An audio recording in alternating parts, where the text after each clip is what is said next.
Hello guys, welcome to this video. So in this video I'll show you how to move the location of the sidebar to actually left or right. You can change the position of sidebar inside your VS Code. So sidebar is nothing but this is actually the menu that you see.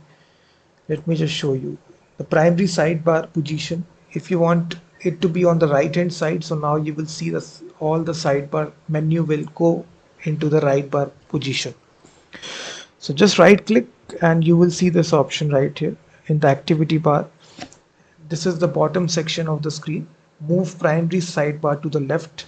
You can either move it to the left position or to the right position. So it totally depends upon which area you want to do it. Some people like it on the right, but majority of the time it is there on the left position. So in this easy way, you can toggle the position either to the left or the right.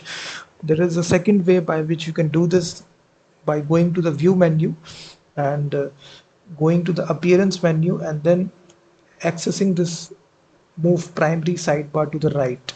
So this is by which you can do the same thing. So in this easy way you can do the same thing by going to view appearance and then selecting this. So thank you very much for watching this video, and also check out my website freemediatools.com, which contains thousands of tools.